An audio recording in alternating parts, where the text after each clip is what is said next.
Hey guys, welcome back to another lesson on League of Legends. In this video, I want to talk about the different roles that you have in the game and what each of those roles actually means. So what you have here is you have a map of the League of Legends setup. So on this map is a couple different things. You have the mid lane, which is the center lane.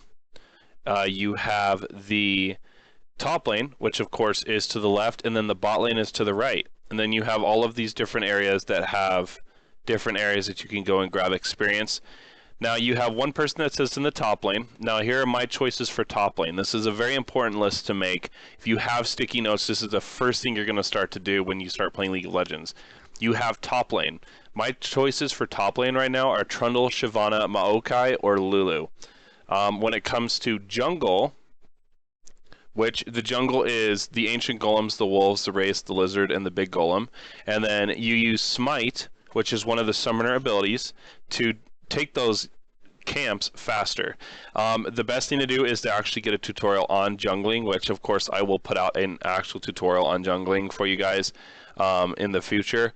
But this is just a basic what each role is and how to play it. In the most basic sense. So the top lane is traditionally a 1v1 matchup versus two melee-based champions for the most part, although there are exceptions to that rule, so you have to kind of pick according to who you're playing against. Now, you have jungle, which is, like I said, all this area, and my choices right now are Jarvan, Elise, Lee Sin, and Amumu. Those have been my choices for a long time. And then mid lane, I like playing Lux, Syndra, Lulu, and Zed. Zed being probably my most likely champ to pick. And then you have support, which I choose Sona, Leona, Nami, and Lulu for that position. Marksman, which is bot lane with support. So your support and marksman sit down here in the bot lane, and they farm, and you'll go 2v2 versus two other people, usually another marksman and support. Traditional supports are usually an AP caster with a lot of CC or an tank with a lot of CC, which is a good example of Leona and Thresh. I don't have Thresh on this list, but he is a comfort pick for me. But I went with the really high comfort picks that I choose. When you're playing in ranked queue, you want to pick those comfort champions. You don't want to just grab whatever is in your list and say, oh, I'm going to go try it and see what happens. So the marksman role, for me, I really like Jinx. I liked her when she came out. I'm a pretty big fan of playing her. Sivir, I love to play Sivir. I have some of the best skins in the game. And then Lucian. I love Lucian. Lucian's amazing. He's got great movement. He can hit the double tap over and over again to keep taking double shots at people.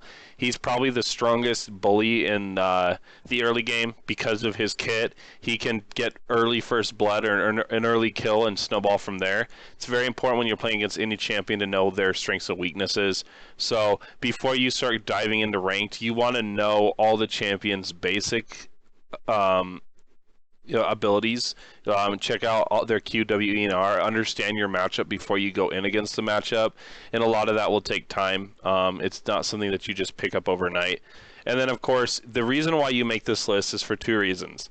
When you're in a solo queue setting and you see like the way that the picks and bans are going, and you get into the match and it's your turn to pick, your brain will go dead 95% of the time. I guarantee it. And when your brain goes dead, you usually pick the champion that is best to counter, even if it's not a comfort pick or one of your picks. So it's best to pick at least 3 champions. 3. 4 is what I do because I actually play multiple champions in every role. So I'm an exception to the rule in the sense that I've been playing League since Season 2, the beginning of Season 2. So for me, when I'm going top, my comfort pick is Trundle. Trundle is one of the best at being a bully, but I also love to play Shyvana too because Shyvana pushes so hard and never gives up. It just comes down to who you're playing against. If your team needs that tower, that guy who will just eat a tower alive, Trundle is your man. Trundle is a very strong pusher on towers. Elise is an amazing jungler. Her ganking ability really comes down to skill shots with that cocoon, but her damage output, when she gets on you, you're dead.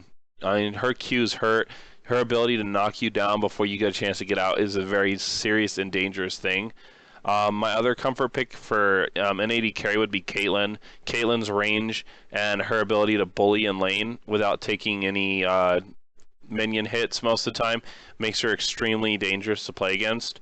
And of course, Lulu for support or top or even mid. She's an amazing in all three of those roles. And you should always remember that if you learn a champion that can play in multiple roles like Lulu, you'll always have, you'll always get to play your role in some way or another because you'll be on your champ.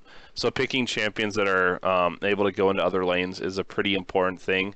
But other than that, that's pretty much the basics of the laning phase. Of course, this map shows you exactly how it's laid out. Remember that dragons and wards are very important. So in early game, you want to be warding the dragon pit, and you want to ward all game long. Don't stop warding just because you're ahead by a lot. If you guys have a huge lead, you should still be warding, and this time warding their jungle and catching out their players and forcing their players to get behind. That's the best way to win games, and you want to try to be as aggressive as possible when you have a lead, but you have to protect yourself with vision. So just remember to always ward out there, especially key areas. You have like around the dragon area, you want to usually ward near mid lanes, bushes, because a lot of times it's where junglers will camp as the mid lane in the early game. They're usually going top or mid lane to start, so early on, especially as a top laner, be ready for that gank early because it will probably come. In most cases, if it's an aggressive enough jungler that's coming up, like maybe a Lee Sin, Lee Sins will gank early and often, so just be ready for that. But that's the basics of this map, the basics of League of Legends, and some ideas for picks and how to lay out so you always pick a champion that you've played enough and feel comfortable on. And just remember when you're playing in ranked games that if you keep a positive attitude and you keep your teammates positive, anything's possible. Thanks for watching.